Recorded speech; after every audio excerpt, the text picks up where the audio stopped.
Olá, bem-vindo a todos. O meu nome é Felipe Fanchini e esse aqui é o meu canal sobre física universitária.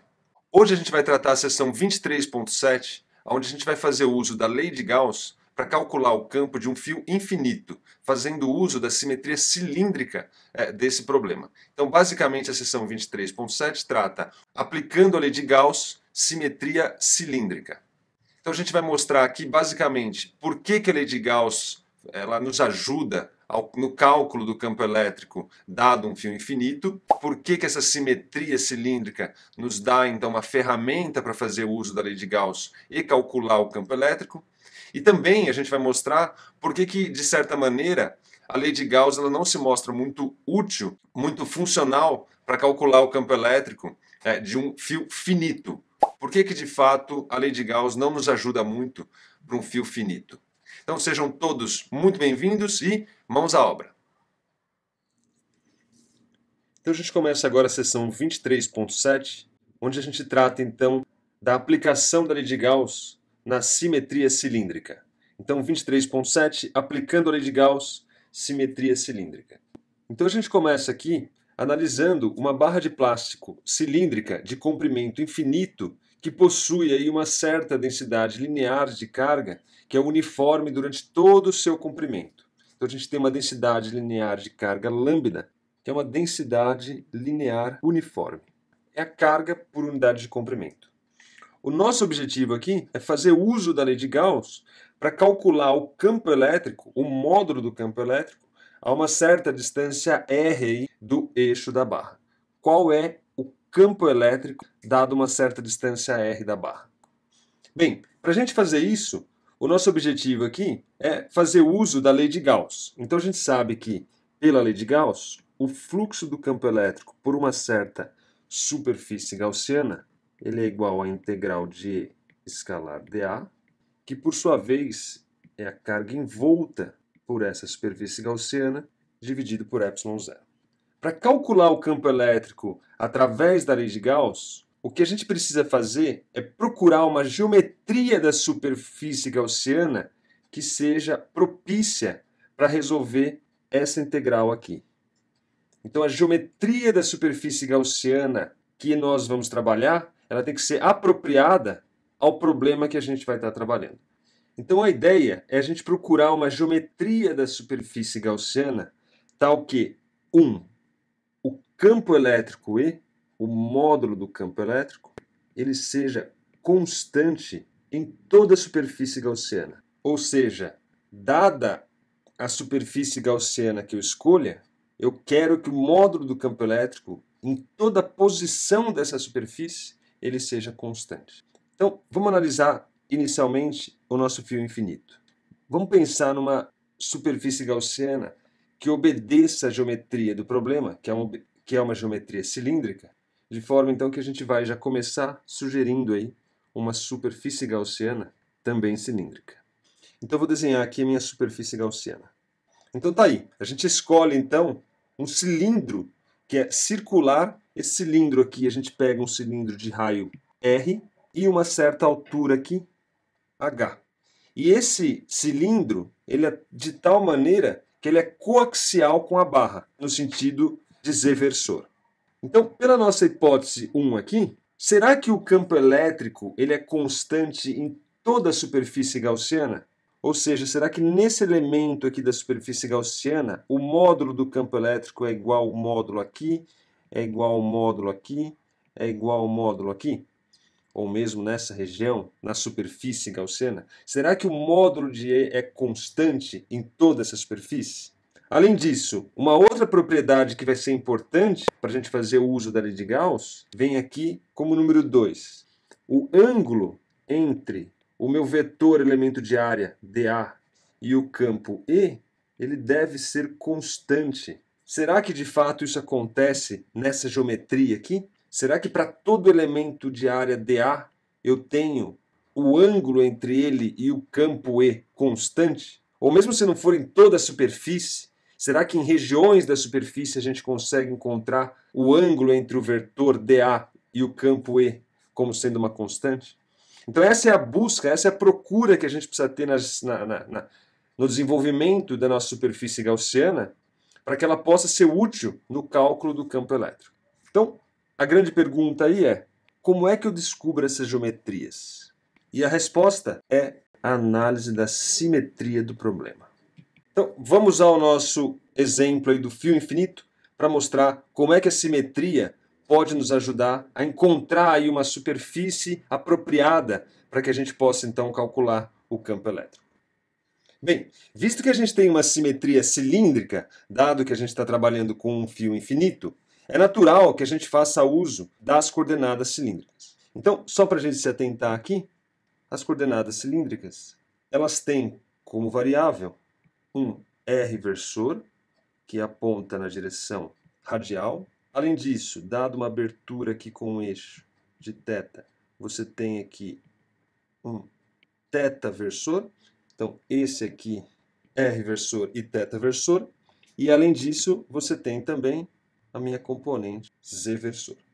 Então, em coordenadas cilíndricas, nós temos R, θ e Z para definir uma posição única no espaço. A pergunta que a gente precisa responder aqui é a seguinte: pode o campo E ter uma componente θ versor, uma componente que aponta aqui tangencial a essa superfície? Pode o campo elétrico ter uma componente nesse sentido?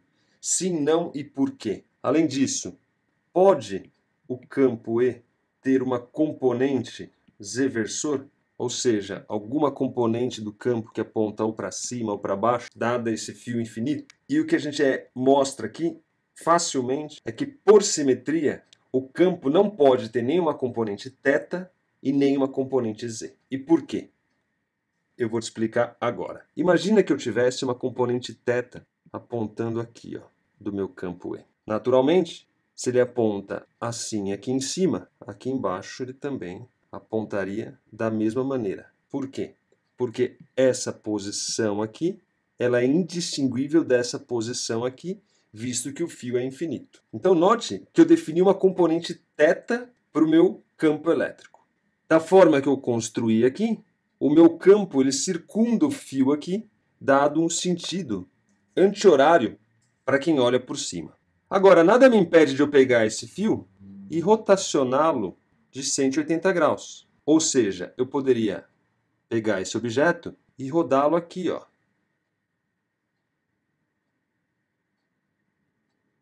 Isso não muda absolutamente nada no meu sistema. Porque fisicamente, se eu pegar um fio infinito e rodar de 180 graus, a distribuição das cargas no espaço não vai mudar nada. Nada mudou. Então a física por trás também não pode mudar. A distribuição de carga é a mesma, a física, os campos, tudo que está ali, né, a distribuição é todo mesmo, tudo igual. Agora, se o nosso campo ele tivesse uma componente na direção θ, conforme a gente colocou ali inicialmente, aonde, por exemplo, o campo tinha uma direção tal que ele aparecia rodando no sentido anti-horário, para quem está olhando por cima, quando você rotaciona de 180 graus, aquela rotação começa a aparecer no sentido contrário. Olha a seta aqui agora. Ó. Agora a seta vem, para quem está olhando por cima, no sentido horário. Ou seja, se existir uma componente θ, qualquer rotação no fio, ela acaba virando menos θ, o que mudaria a física do problema. Como a distribuição de carga não mudou e, consequentemente, a física não mudou, o campo na direção θ ele tem que ser igual a zero. Mas e a componente Z versor? Imagina que eu tivesse uma componente Z versor apontando aqui para cima, nessa posição.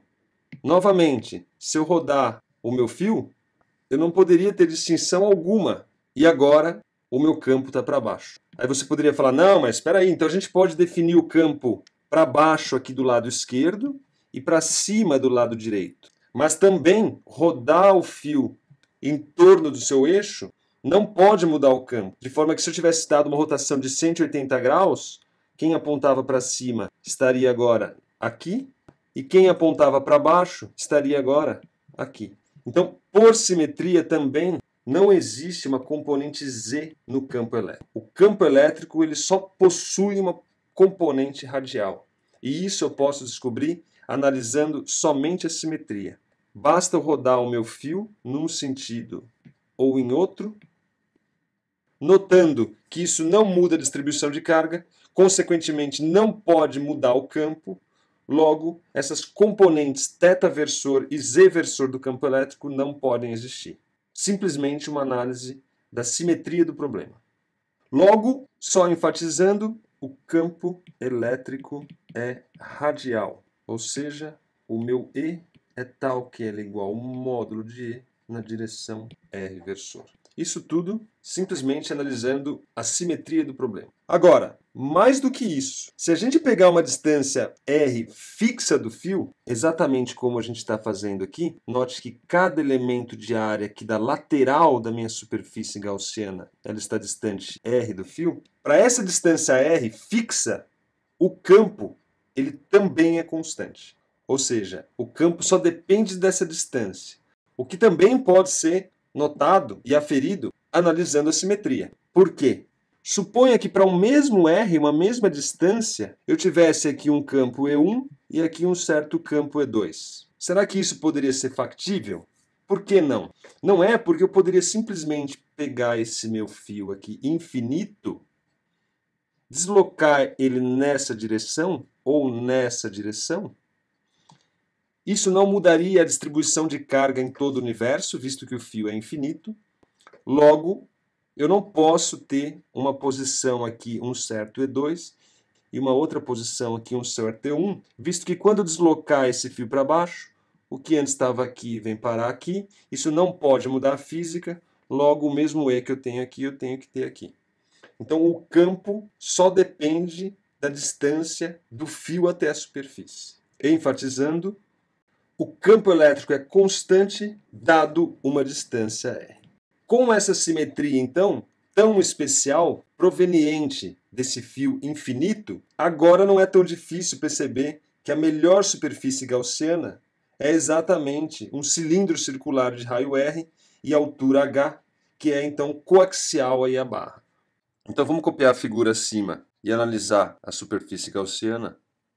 Então, visto que o campo elétrico é o campo radial, conforme a gente deduziu aí da análise da nossa simetria, não é tão difícil perceber que a melhor superfície gaussiana é exatamente essa aqui, que a gente escolheu, que é basicamente um cilindro circular de raio R e uma certa altura H, que é coaxial com a barra. Então, o objetivo agora é calcular o fluxo por essa superfície, que por sua vez é integral de EdA. O fluxo é por toda a superfície, então nós temos elementos de área aqui na tampa superior, cujos elementos de A apontam aqui na direção z-versor. Na tampa inferior aqui também a gente tem os nossos elementos de A. Você entende que eles estão por toda a superfície aqui na tampa, né? E o dA na tampa inferior, ele aponta na direção menos z-versor. E tudo isso só para a gente se atentar que o fluxo nessa região aqui, que é na tampa superior, e o fluxo nessa região aqui, que é na tampa inferior, ele é igual a zero nessas regiões. E isso por quê? Pois nessas regiões, na tampa inferior e na tampa superior, o dA ele é perpendicular ao E, visto que o E é um E radial e o Z-versor ele é perpendicular ao R-versor. Então aqui nós temos o dA perpendicular ao E, logo o fluxo é zero aqui e aqui. Então só nos sobra o fluxo do campo elétrico pela superfície lateral. Então na superfície lateral nós temos também os nossos elementos de área aqui. Então aqui está um elemento de área com o dA radial. Aqui, por exemplo, nós temos outro elemento de área com o dA radial, sempre radial e perpendicular aqui à superfície como definição. Na superfície lateral, o dA ele é radial, de forma então que toda a superfície lateral aqui, toda ela, o dA ele é paralelo ao E, visto que o E também é radial. Além disso, para todo elemento de área dA, seja esse aqui, esse aqui, esse aqui, presente aí na lateral, todos eles estão a uma distância R até o meu fio. Então, todo elemento de área dA está a uma distância R do fio infinito, o que implica que o campo nessa posição aqui, onde fica o elemento de área, nessas posições, o campo, eles são todos constantes em módulo. Então, o campo ali é igual ao campo aqui, que é igual ao campo aqui, que é igual ao campo aqui, que é igual em toda a superfície gaussiana, visto que ela está equidistante, né, de R do meu fio infinito. Então, como a distância R é constante, o campo E também é constante, o que implica, então, que eu posso escrever o fluxo agora como sendo a integral do módulo de E, módulo de dA, vezes o cosseno do ângulo entre os dois. Agora, o ângulo entre os dois é sempre zero, porque o dA é radial, assim como o campo também é radial. Então, eles são paralelos, dois vetores paralelos, o que implica, então, que esse cosseno é o cosseno de zero, e o cosseno de zero vale 1. Além disso, o campo ele é constante, então eu posso retirá-lo aqui da integral, e o meu fluxo, então, fica módulo de integral de dA. Nesse momento, agora, vale a pena a gente analisar o caso de um fio finito. O que aconteceria se a gente tivesse, ao contrário de um fio infinito, que se estende aqui até o infinito, para cima e para baixo, se a gente tivesse, ao invés desse fio infinito, um fio finito. Então, se eu tivesse aqui um fio finito carregado positivamente, por exemplo, fizesse a minha superfície gaussiana aqui, para estudá-lo, análogo ao problema que a gente vem fazendo agora. Esse segmento de fio carregado, ele também produz um campo em todo o espaço. Então, existe aqui umas linhas de fluxo que estão, naturalmente, atravessando essa minha superfície gaussiana. Mais do que isso, toda a carga desse fio está interna a essa superfície, de forma que a lei de Gauss aqui nos diz que o fluxo, que é a integral de EdA, é igual à carga interna a essa superfície. O grande problema aqui é que o campo elétrico ele deixa agora de ser uniforme. Então, se eu vier, por exemplo, estudar o campo nessa posição aqui, será que esse campo é radial, como acontece no caso do fio infinito? Se você se atentar, ó, a cada elemento dQ aqui, ele produz um campo DE naquele pontinho ali. Esse elemento dQ produz um campo que é nessa direção. Esse elemento aqui. Esse elemento aqui produz um campo que é nessa direção. Esse elemento dQ aqui produz um campo que é nessa direção. Quando eu somar todos os elementos dQ aqui, dado que esse fio é finito, o que a gente vai observar é que o campo resultante ele já não é mais radial. Ele tem uma componente aqui em Z versor. Isso acontece porque, no caso do fio finito, a gente não tem sempre um outro campo que compensa a componente Z versor do outro. Por exemplo, no fio infinito, para cada elemento aqui, distante de R aqui, eu tenho um outro distante de R lá para cima, que produza um campo no outro sentido, um é para cá, o outro para cá, de forma que a resultante é sempre radial. No caso do fio finito, esse elemento de carga aqui não existe, logo o meu campo ele deixa de ser radial.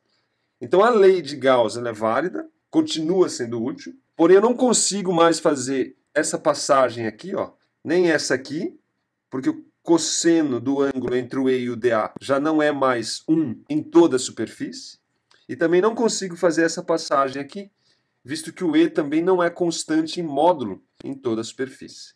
Então isso torna inviável o cálculo da integral do fluxo, o que impossibilita de calcular analiticamente o campo elétrico. Agora, no nosso caso do fio infinito, a gente chega nesse resultado aqui, visto que o campo é radial e constante, é uma distância R fixa do fio. Essa integral aqui de dA me dá exatamente a área, mas a área de quem? Os elementos dA são da lateral, não é isso? Então, quando eu integrar, eu vou ter exatamente o valor da área lateral. E a área lateral de um cilindro nada mais é do que, pensa só, se eu cortar aqui, ó, e abrir o cilindro, eu vou ter no final das contas um retângulo de comprimento 2πr, porque eu cortei e abri, e a altura, uma altura h. Então a área lateral do cilindro é 2πr vezes h, de forma que o meu fluxo, então, ele é igual ao módulo de E vezes a área lateral do cilindro, 2πr vezes h. E isso aqui, pela lei de Gauss, é a carga envolvida pela superfície gaussiana dividido por ε0. Agora, a carga que está envolvida é essa carga aqui, ó, daqui de baixo até aqui. Essa em vermelho é a carga envolvida pela superfície gaussiana. Essa altura aqui é uma altura h. Se a densidade de carga é uma densidade lambda, então a minha carga total envolvida nada mais é do que a densidade, que é carga por unidade de comprimento. Se eu multiplicar pelo comprimento, isso me dá lambda vezes h, que dá exatamente a carga envolta, e isso aqui dividido por ε0. Ou seja, dividindo aqui, esse termo passa dividindo aqui, eu tiro que o módulo de E ele é igual. Esse h vai embora com esse h, então fica 1 sobre 2π ε0, que multiplica lambda sobre R. Esse é o módulo do campo elétrico. O vetor ele aponta na direção R versor, então eu posso tirar o módulo aqui e incluir aqui um R versor. Então, o campo produzido por um fio infinito é 1 sobre 2π ε0, que multiplica lambda sobre R na direção R versor. Então, enfatizando, o grande pulo do gato aqui é descobrir qual é a superfície gaussiana apropriada. Você procura essas superfícies de tal maneira que o módulo do campo elétrico seja constante em toda essa superfície gaussiana. E, além disso, você procura uma superfície gaussiana tal que o ângulo entre dA e o E eles tendem a ser constante. Então, analisando a simetria do problema, eu consigo descobrir qual é a melhor superfície gaussiana. No caso do fio infinito, é o meu cilindro, que é coaxial, de forma, então, que com a superfície gaussiana bem definida, usando a simetria a nosso favor, a gente consegue resolver, então, a integral do fluxo e, consequentemente, calcular o campo elétrico. Eu espero que isso tenha ajudado. Qualquer dúvida, qualquer sugestão, fique à vontade para escrever aí nos comentários. Eu estou aqui para ajudar o máximo que eu conseguir. Um abraço a todos e até a próxima.